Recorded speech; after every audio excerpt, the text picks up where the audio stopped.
Good morning, golfing world. This is Al Floyd with the Golf Director. And today to talk about metal fatigue on drivers. Hugh Royer III could not be with us today, nor could the Godfather, but I'd like to say good morning to both those guys and wish you were here.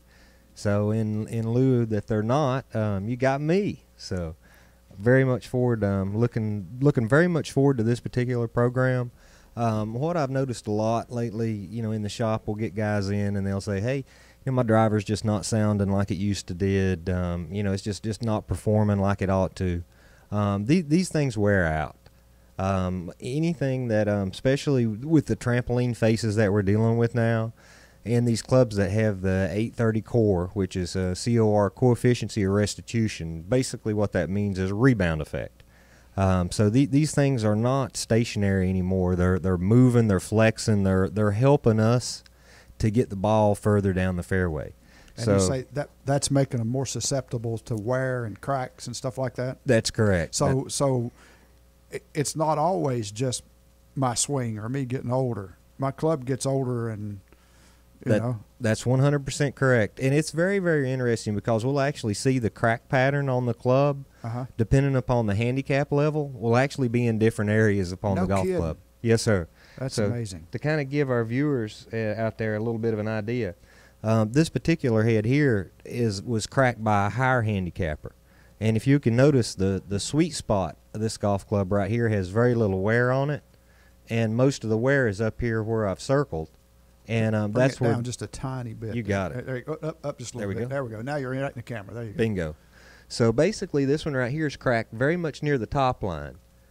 This particular gentleman was probably teeing the ball a little bit higher than they should, and when they were coming through, they were catching the ball, in this area. A lot of times, if you catch it on the crown, which is the section between the face and the top line, right in here, that'll cause them to cave in and to crack as well. And for you folks that are listening that would like to see what Al's showing, you can go to tv.thegolfdirector.com. You can see it live, or we'll have this show in archive there for viewing on demand. I think this is a really good topic for amateur golfers, Al, because a lot of people play with the same club for years. Yes, sir. And then, like you said, it starts sounding different. Yep. They develop a sound.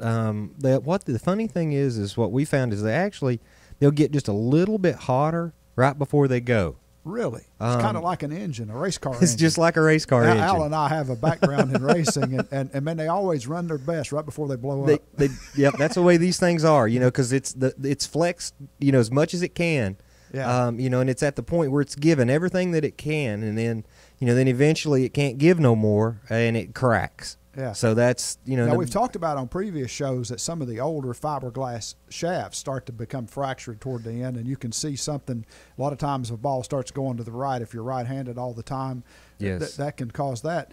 But we never really talked about how the club faces become fatigued and what can happen on that. I think that's particularly interesting. That's correct. Thank you. I was just sitting around thinking, what would be a really good show for this week, and a lot of times we talk about, head, shafts, grips, the basic components, but we don't usually talk about the wear and the tear and the end result of what happens to golf clubs after, years and years of use. Yeah.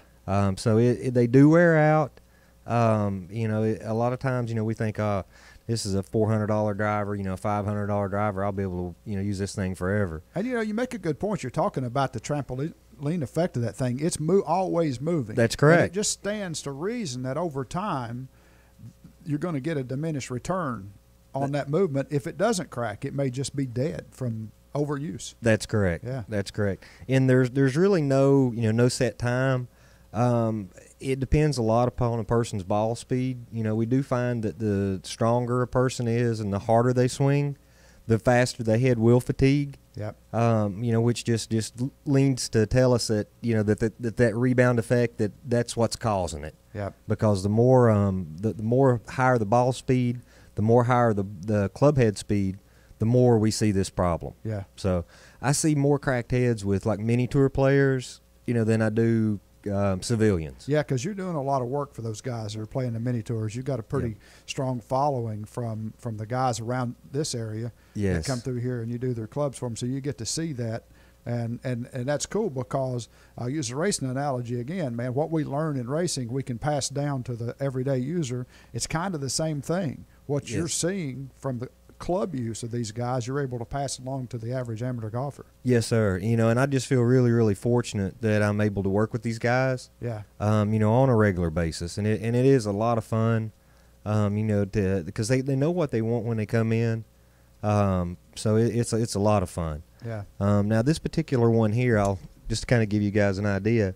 This one's cracked right along this top line right in here. And for you guys that are listening and not viewing, the grooves in the club, Al's pointing to about the top groove. That crack's kind of almost right in the groove or right above it, isn't it? It sure is. This one was also, probably a 10 and just a titch on the high side. But now this is across the board. Now, and one thing I'd like to tell our listeners and viewers is just because a head cracked doesn't mean that it's not a good head, because what I've done is I've got heads from all manufacturers here cracked. This one's a TaylorMade. This here's an Adams. Now, when I was explaining to you guys earlier about where the crack lines, come at according to the handicap level, this particular head right here, this is a Adams head, was designed for the long drive competitions. Uh-huh. It's a LD specific head. You can't go into a store and buy it. Right. This one right here is cracked from right here to right there. It's cracked in the center of the face. Yeah, and for you folks listening again, Al he's pointing right in the dead center of the face, and we saw the first two examples were cracked a little higher. And guys, you can notice this, and gals, when you're hitting the ball, you can see where you're making contact, and if you're making contact high on the club like that, it's a good idea to make some adjustments, you know, in your tee height or whatever. That's correct. That's correct. A lot of people do hit the ball a little bit too high on the face. We just see a lot of that. Yeah. Here's another example.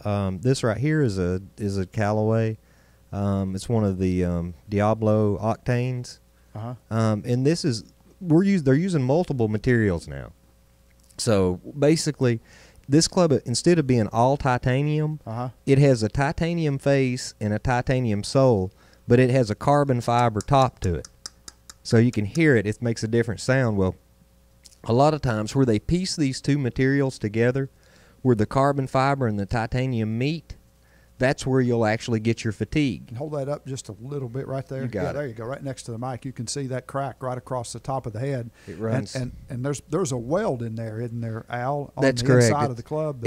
It's kind of like a cold fusion type deal, because you've got two different materials that you're marrying together. See, they can. Yeah.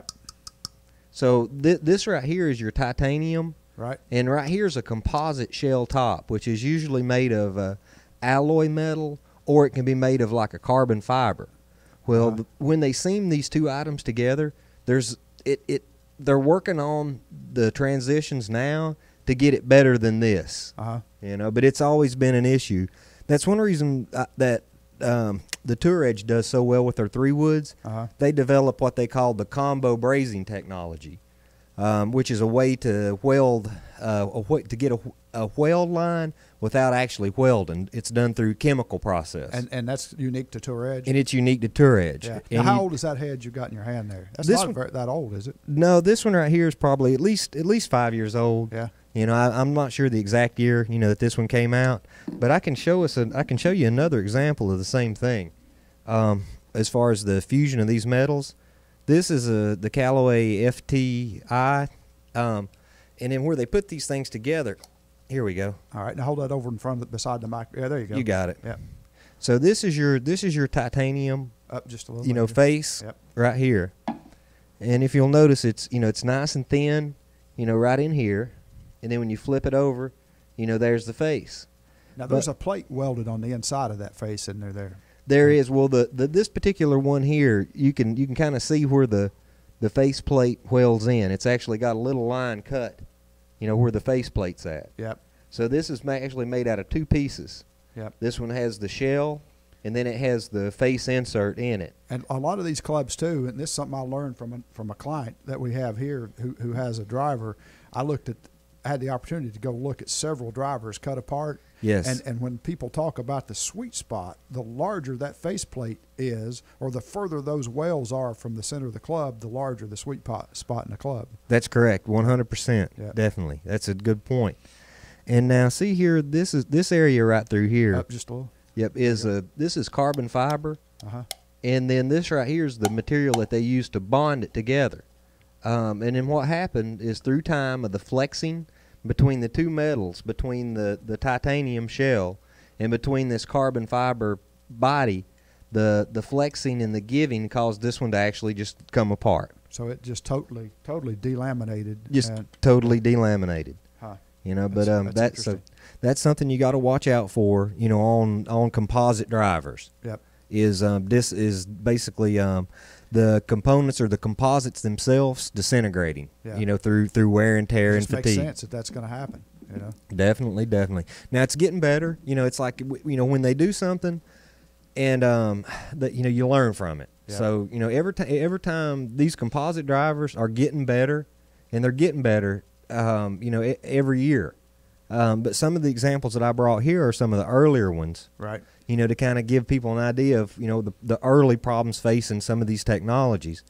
You know, to have the ability to have a titanium face and a carbon fiber shell, you know, all these things sound really, really good on paper, you know, but when you actually get them and put them into practicality, getting everything to work properly and to stay together can be a real challenge. Yeah, no, that's the case. It doesn't matter what the construction is, whether it's clubs or houses or whatever. When Yes, you sir. start marrying two different types of materials together, there's always an issue Yes. of how long that's going to stay together and what time and use is going to do to it. That's correct. That's a great example. Yep. And Yeah. welding, you know, welding two different metals together. You know, some you can, some you can't. Are they going to stay together? Are they not? There's a lot of issues with like you say, marrying materials together. Yeah. Definitely, Good stuff, man. definitely. Yeah. So, and then I'll grab a couple more.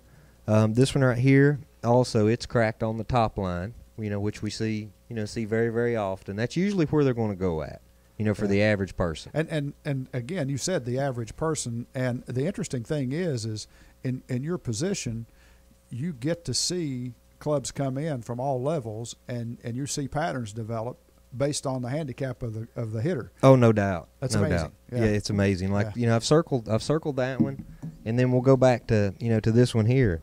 This one is the one that's a single. This boy is probably a scratch golfer, if not, you know, a single. And this is the long drive. Drive guy. Yeah. And see, the crack on this one actually runs more right, you know, in the center of the club. Yep, absolutely cool. So it's just one thing that's really, really interesting. A couple other things I wanted to bring up. Here's another one as well. This one's a Titleist, and this is one of the older 983Ks. No knock on the manufacturer here, because you have them across all manufacturers. That's what I wanted to do. I wanted to bring in something from everybody, Yep. so it wouldn't look like, oh well, Callaway's heads do this, you know, or TaylorMade's heads do this, or Titleist heads do this. Yep. They all do it, folks. It doesn't matter, you know, how much you paid for it. You know, it they fatigue. Yeah. You know, it's going to happen. It's just a matter of time.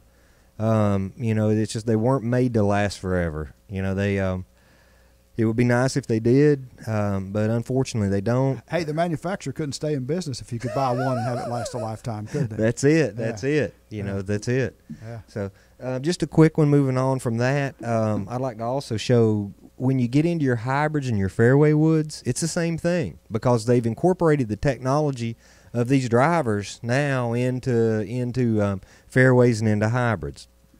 Okay, this particular one here, this is actually pretty much a brand spanking new golf club. Hold that one up just about an inch right there. You got it. Yeah. Yeah, and this one is this is a Callaway X2 Hot. Uh-huh. This one was a mini tour player. This gentleman right here has played on the Big Break on multiple events.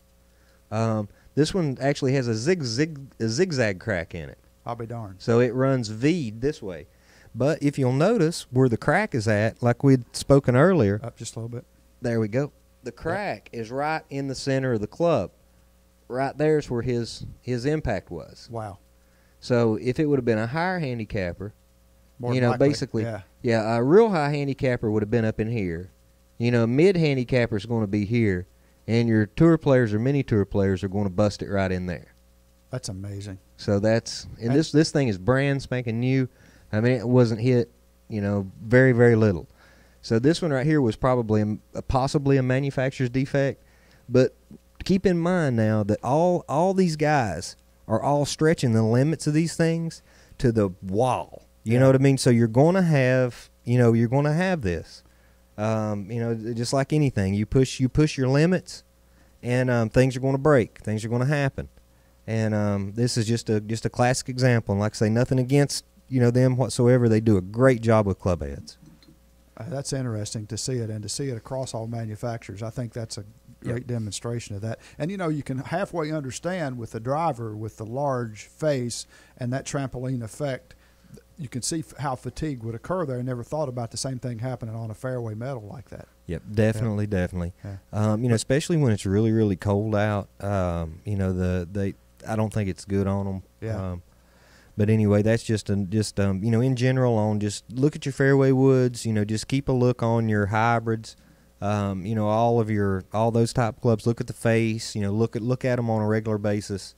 Make sure that they're not defective. And if you see, feel, or hear a distinctive difference. Yes. Every now and then you'll hit one off of the hosel or the top, and you'll go, "That sounded funny. What's happening?" Yep. Let somebody else hit it or whatever. Exactly. But if that's a continuous situation, you may have a hairline crack in there somewhere that's causing it. Yep. And a lot of times, when they very first crack, you don't even really see it, until it fractures, completely. So it's one of those things to where you just have to be aware of it. Yeah, I had this happen to me a couple years ago. Favorite driver that I've ever had, just felt great. Man, I hit that thing. I hit more fairways with it than anything. It was very forgiving. With somebody like me who hits the ball everywhere and all over the club face, it's good to have that. And then all of a sudden, everything started going right, and it sounded dead. Come to find out, that's what it was. There was a crack in the face of the driver. Yes.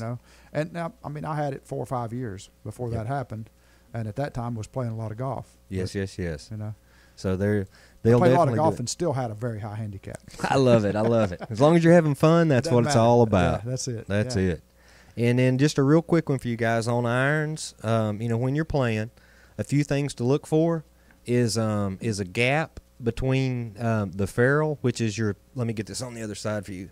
All right. This is the ferrule right here. Yep. And then your head, if you start noticing a gap between the ferrule and the head, that's a telltale sign that something could be going on, with this iron as far as the epoxy and the gluing of it. Yep. It could be two things. It could be one just as simple as the actual the plastic ferrule just sliding up the shaft. Yep. And if that's the case, no harm, no foul. It's totally cosmetic. Yeah. It's not going to affect the way that golf club hits. Now the other thing is when the head comes off. Now, we see a lot of that this time of the year due to this excessive heat. And people leaving their clubs in the car. Yeah, people leaving their clubs in the trunk is the worst place in the world for your golf clubs to be. Yeah. The heat, just what it does is the epoxy breaks down. It's a 2-part AB Conap mixture. And epoxy breaks down with heat. That's what we use to disassemble clubs is heat. Yeah. So heat is an enemy to a certain point on a golf club.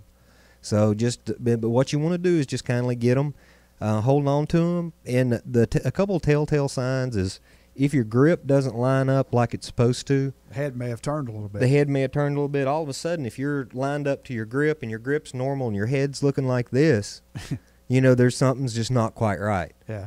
Another thing I see, and I done this one right before I left the shop just kind of quick, is when they do work themselves loose, if you do not fix them, what they'll actually do is, because there's not as much as the shaft in the head at this point, is they'll actually bend right at the tip. So see as I'm rotating that? Yeah, you can see that. See how it's rotating up and down? Yep.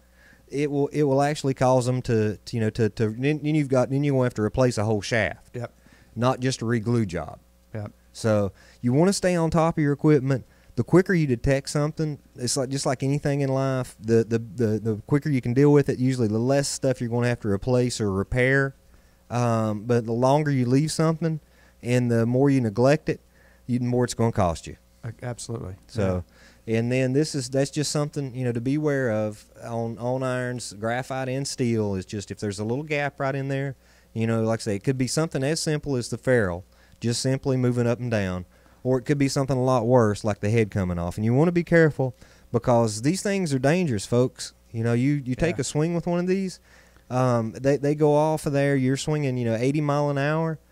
This thing comes off, hits somebody in the side of the head. Yep. Is not a good thing. So the safety for your fellow competitors and buddies and your own safety, make sure that your equipment is ready to play when you get out there. Yeah. Because we're out there to have fun. The last thing we want to do is get hurt. But keep in mind, these are tools, and we're swinging them with a lot of force, and there can be there can be some problems. So just be safe with this stuff. Yeah. And let's see, last thing I brought in was just like grooves. This is another thing that a lot of people just do not pay enough attention to. But rule of thumb on your wedges, what you want to do is you hold the club up, you take your thumbnail Up just a little. You got it. Yeah. You take your thumbnail and run it right across. Yep. And Al has the face of the club, and he's running his thumbnail down the grooves. And what I'm looking for is a nice crisp click on each groove. On each groove as I go down. Uh-huh. And I'm getting it on this club. So even if we're a high handicap average golfer, we can wear the grooves out. Oh, no doubt. Yeah, especially down here. And the reason being is this is such a sandy-based area. Yep. That there's usually sand on the ball, or sand on the club, or sand. There's just sand everywhere down here. And that sand actually wears and tears on it a lot more than what you would think. And I've seen guys who never clean their clubs. Yeah, I mean, between shots or between rounds.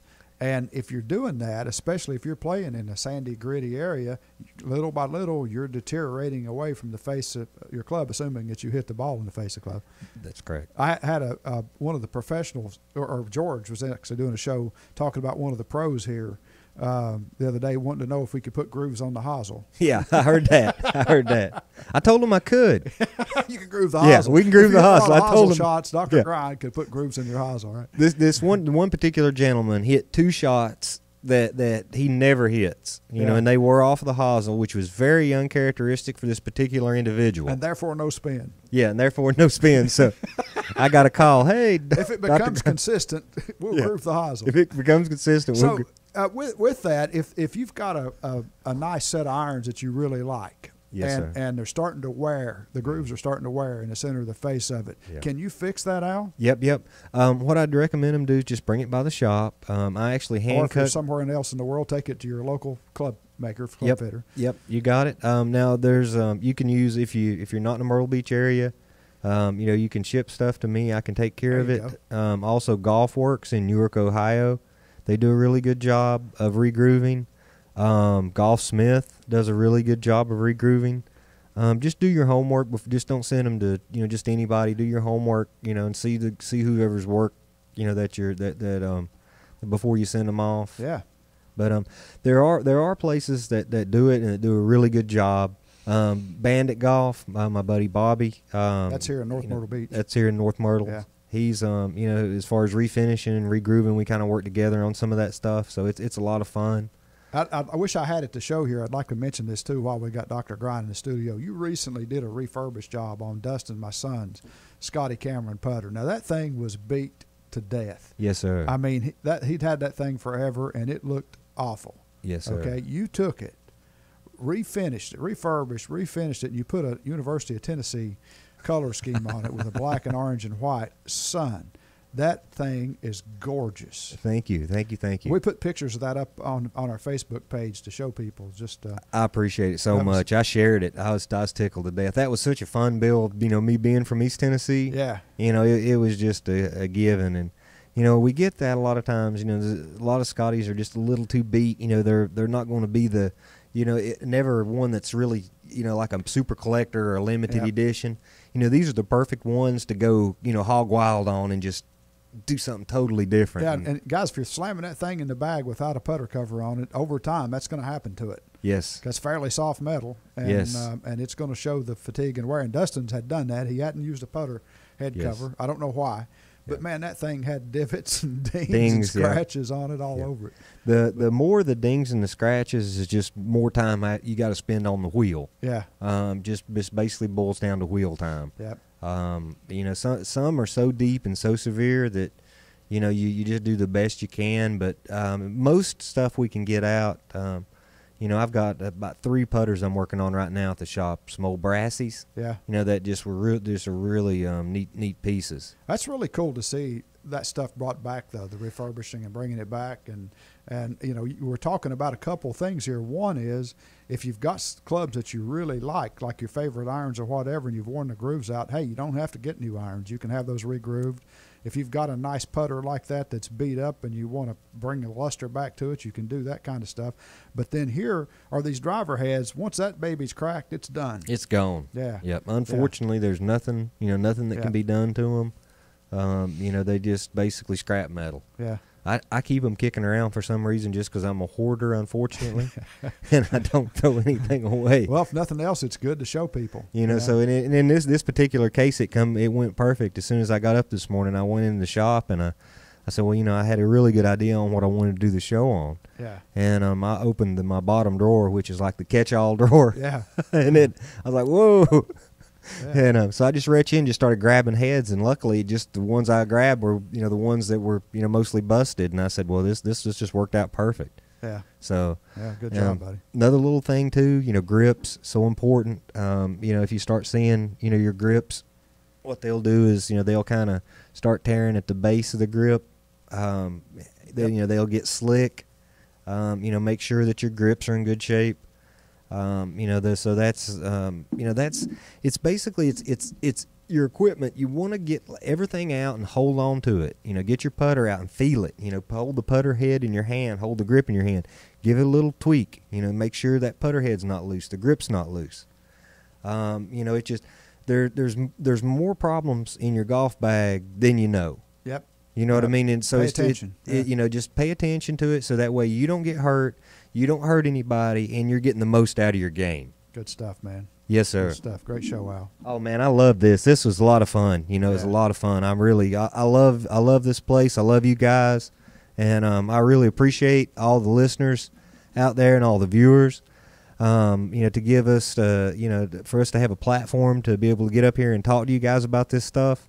I feel very, very, very, very blessed. Now, I thank you all so very much for tuning in today. We're blessed to have you, brother. Tech Talk's one of our most popular segments, and everybody's interested in it. And Dr. Grind, we appreciate you very much for being on, man. Yes, sir. My pleasure. My pleasure. Folks, stay tuned. There's more golf news and information coming up next right here on TGD Radio and TV.